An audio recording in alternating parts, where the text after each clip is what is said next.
Our climate is in crisis. Our health is at stake. Fossil fuels, we know them today as a key culprit behind the climate crisis. But oil, coal, and natural gas have another dirty side effect: chemicals that show up in the air we breathe and the water we drink. That's because, along with the carbon dioxide pumped into the atmosphere, the fossil fuel process produces dangerous contaminants, including benzene, mercury, formaldehyde, and many, many others. You might not know these names, but you've probably breathed them in. These pollutants put entire communities at greater risk of lung cancer and other respiratory diseases. Worst of all, Bismillahirrahmanirrahim. Assalamualaikum and very good morning to our lecturer, Sir Muhammad Faiz bin Ismail, and all my fellow classmates. We are from Group 2 and today we will be presenting on a topic that affects every one of us, which is environmental pollution under the course of ADM590 Principle in Corporate Ethics. The video that you have just seen is one of the real example of environmental pollution happening around the world today. It reminds us how serious the issue has become and why immediate attention is needed. In this presentation, we will explore the causes and impact of pollution, the ethical responsibility of corporation, and the measures required to protect our environment and our community. We hope this session will deepen our understanding of how ethical practices are essential in building a cleaner and more sustainable future. Thank you. Our group consists of the three people, which is me, Muhammad Zimisha. The second one is Muhammad Afiq Farhan, and the third one is Muhammad Alif Nariman. So enjoy our presentation.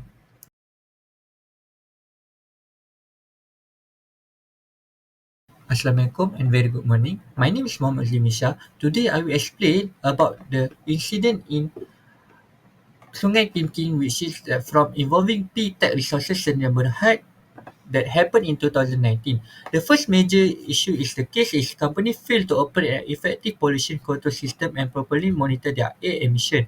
Their facility did not comply with the Environmental Quality Clean Air Regulation 2014 that allowing the toxic pollutant to be released into the environment. The second issue is the lack of competent supervision at the plant. A qualified person was not overseeing the environmental operation, which show a serious breakdown in management responsibility and regulatory compliance. The next one is the most critical issue is the impact of public health. The toxic emission contribute to which spread the health problem among school children, including breathing difficult, nausea, and hospitalization. This accident also forced the temporary closure of many schools due to the seriousness of the case. The company also faced a multiplied charges and fine amounting at 480,000 after all. So the next one, I will explain the issue that happened in the Negeri Sembilan, which is Kemas, involving the company Classic Palm Oil Mills and Ramberhide. The first issue is the company serious non-compliance with air pollution control requirement between October 2020 until April 2021. The mill failed to operate and monitor its air pollution control system properly that until they are violating the Environmental Quality Clean Air Regulation 2014. Second one is when they fail to report pollution control system breakdown within the mandatory 1 hour time frame, this show that the company have a really weak internal monitoring and poor commitment to environmental safety. Lastly is that when they involving the two license condition under their operating permit, this violating result in 8 charges leading to a total fine of 150,000 ringgit Malaysia. Overall, this case highlight the poor environmental management practice and the legal consequences of neglecting emission standard. So next one I will explain about the party involved. Firstly, the main party involved in the accident were the company themselves, which is P-Tech Resources SCN Berhad in Pasir Gudang and Classic Palm Oil Mills Sdn Bhd in Gemas. Both companies were the primary offence because they failed to operate proper pollution control system and did not comply with the mandatory emission metering requirement. Their action breached the Environmental Quality Act 1974 and the Environmental Quality Clean Air Regulation 2014. This failure directly contributed the environmental risk and led to the significant impact of the surrounding community. Second one is the Department of Environmental DOE, or known as the Enforcement Authority. We know that the DOE acts as the regulatory and enforcement authority in both cases. They conduct investigation and carry out the compliance, conduct inspection, and to gather the evidence to support their prosecution. We know that their role is very crucial in ensuring that the industrial need to follow their guidance and the nation environmental regulation.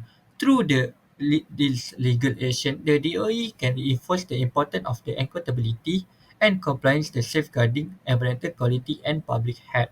The next one is the community. Local community is the affected stakeholder. This because in Pasir Gudang, the resident, particularly school children, suffer the immediate consequences of the pollution, including to their breath, the nuisance and hospitalization. This incident even led to the temporary closure of the several schools. Meanwhile, in Gemas, residents were exposed to continuous air pollution from the mill, which poses the respiratory risk and reduces their quality of life. These cases highlight how environmental harm community emphasizing the importance of strong oversight and responsible corporate practice. That's all from me. Assalamualaikum warahmatullahi wabarakatuh. My name is Muhammad Alif Noriman, and today I will explain the reason behind the environmental offense that occur in Pasir Gudang and Gemas. First, let me start by explaining the main cause in both cases. Overall, the environmental offenses happen because of weak corporate governance, poor environmental monitoring, and failure to follow the rules set by Department of Environment. This show that the companies did not prioritize environmental responsibility in their operation. I'm starting with Classic Palm Oil in Gemas. The company repeatedly failed to comply in the Environmental Quality Clean Air Regulation 2014. There was three main problems. First, they failed to notify the Department of Environment within 1 hour when their air pollution control system broke down. This early notification is important to prevent pollution from getting worse. And second one, they did not carry out performance monitoring, which is necessary to ensure the system is working properly. And third, they breached several license conditions which are meant not protect the surrounding community. And these failures show that the company did not have a strong maintenance culture and did not build an internal system to ensure compliance. As a result, small issues were not detected early and eventually led to environmental harm. Next, P-Tax Resources in Pasir Gudang also had serious weakness. The company did not have competent person to supervise their air pollution control system, which is a basic requirement. They also failed to conduct regular monitoring, meaning potential problems were not identified.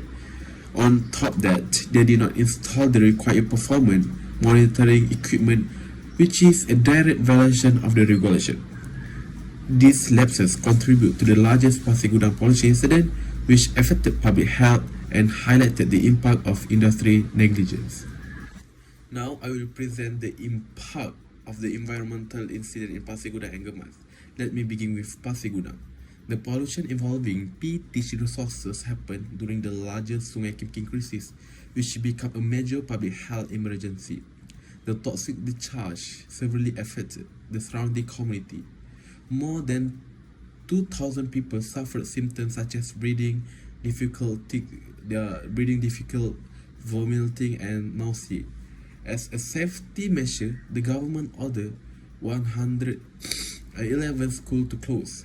This incident caused a major disruption to family, students, and the local economy. Parents were worried about their children's safety, and school closure affected daily routines. At the same time, emergency teams and health authorities had to be mobilized, increasing the cost of response. This seriousness of the incident was reflected in the High Court decision to double the company fine to 340,000. Besides legal consequences, the company also suffered reputational damage, which showed that environmental negligence and destroyed public trust and corporate image.